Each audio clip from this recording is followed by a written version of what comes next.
bien, je suis youtubeur Lego. Je fais majoritairement du Star Wars sur YouTube et je fais aussi du thème un peu médiéval fantastique sur Instagram.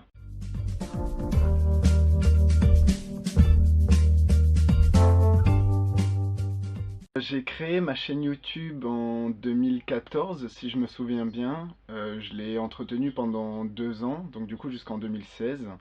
Puis j'ai eu une grosse période à vide où j'ai même supprimé toutes les vidéos qu'il y avait sur ma chaîne, etc. J'ai vraiment arrêté pendant 2 ou 3 ans.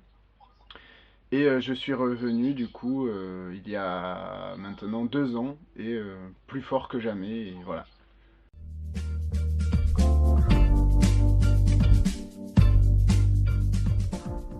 Moi à la base quand j'ai créé ma chaîne, j'étais vraiment inspiré par on avait à l'époque les French Lego Boy, les Starfishman, qui c'est qu'il y avait, enfin voilà, tous ces grands-là qui nous poussaient un peu à créer nos chaînes.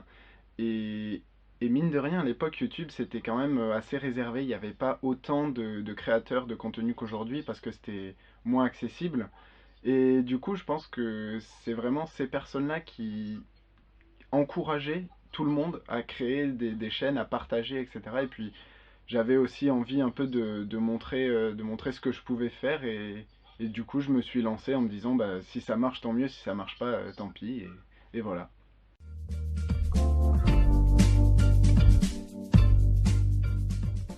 C'est surtout, si j'ai créé mon compte Instagram il y a un peu plus d'1 an maintenant, c'est surtout en fait pour essayer de diversifier ma communauté parce que en fait avec YouTube j'ai un public qui est majoritairement français et j'aime beaucoup ce public-là, mais je cherche aussi forcément à répandre, comment dire, mes créations un peu hors des frontières de la France.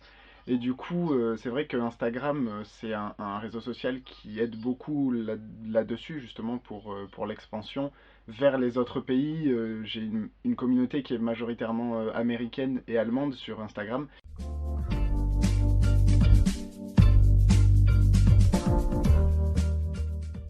Bah, ça me fait plaisir que tu me poses cette question-là parce que, comme vous avez pu voir, pour ceux qui me connaissent en tout cas, j'ai déménagé récemment dans une nouvelle Lego Room dans laquelle je tourne actuellement cette vidéo. Donc l'aménagement est à 98%, 99% terminé. Donc je vais pouvoir enfin me lancer à 200% dans la création de contenu et dans la création de mocks tout simplement. J'ai plein de projets en tête, plein de projets. Je vous réserve énormément de surprises. J'ai des mocks en collaboration qui vont pas tarder à arriver avec de très bons amis à moi. J'ai quelque chose de plus, comment dire, d'un peu différent de ce que je fais, de ce que j'ai fait jusqu'à présent aussi qui va arriver. Une petite série de construction. Et puis, bien sûr, moi, je voudrais aussi mettre en place de plus en plus de live et de plus en plus de construction en live pour me rapprocher de ma communauté, quoi.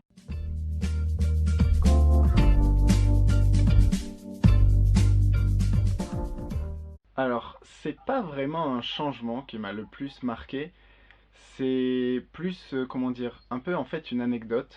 Il faut savoir qu'il y a, je crois que c'était il y a 2 ans, je crois. Bah, d'ailleurs, j'ai fait un vlog là-dessus, sur une exposition que j'ai faite avec Ewen Productions, donc un ami de Toulouse qui a aussi une chaîne. Donc c'était il y a 2 ans, c'était à Carqueiranne.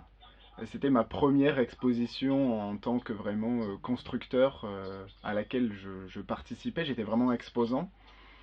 Et je pense que ça a vraiment été un tournant dans mon aventure entre guillemets YouTube, puisque c'est vraiment là que j'ai réalisé qu'il y avait des personnes qui me connaissaient. J'ai rencontré énormément de fans entre guillemets qui venaient me voir et qui me disaient mais c'est incroyable de te voir en vrai, ça fait 4 ans que je suis tes vidéos, il faut que tu continues, c'est excellent ce que tu nous proposes, il faut que tu nous donnes encore plus de contenu. Et puis, en fait, je me rendais vraiment compte que ces gens connaissaient presque mieux ma vie que moi.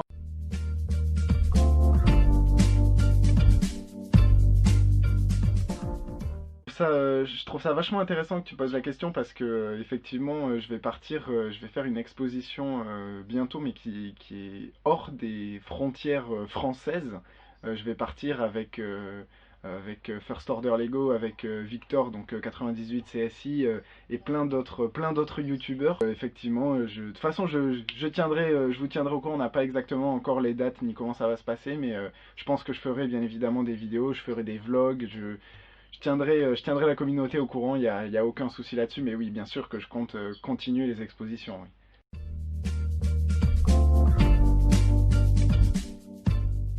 Alors, je dirais en fait, j'aurais presque deux réponses. La première réponse, c'est sur ma chaîne YouTube, vraiment en mode création Lego Star Wars.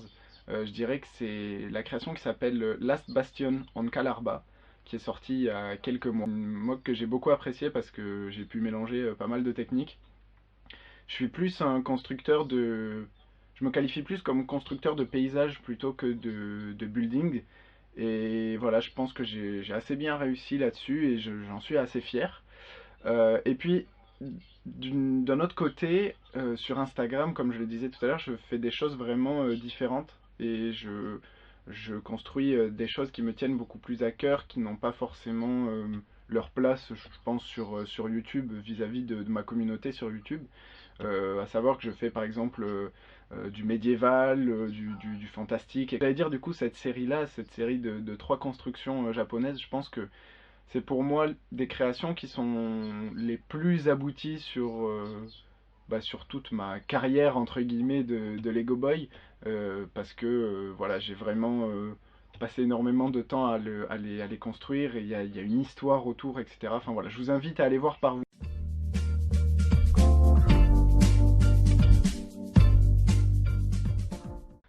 Alors, c'est assez compliqué parce que, encore une fois, comme je disais tout à l'heure, il y a énormément de créateurs de contenu, il y a énormément de très bons, très bons créateurs de contenu qui font de plus en plus leur apparition de nos jours, etc. Donc, en fait, j'ai pas envie de citer de noms parce que déjà, j'aurais peur d'oublier des personnes que je suis régulièrement et qui me font voyager et je trouve que ça, je pense que ça serait blessant. Mais en fait, j'aurais tendance à dire, euh, suivez ce qui vous plaît en fait. C'est-à-dire que si vous aimez des créations, je sais pas, World War II, et que la communauté est restreinte, etc., ben, enfin, il faut pas chercher à avoir de la popularité, il faut juste chercher ce qu'on aime. Merci beaucoup à toi de m'avoir invité. Effectivement, c'était un vrai plaisir. N'hésitez pas à poser vos questions, pourquoi pas en description, à venir faire un tour sur mes réseaux.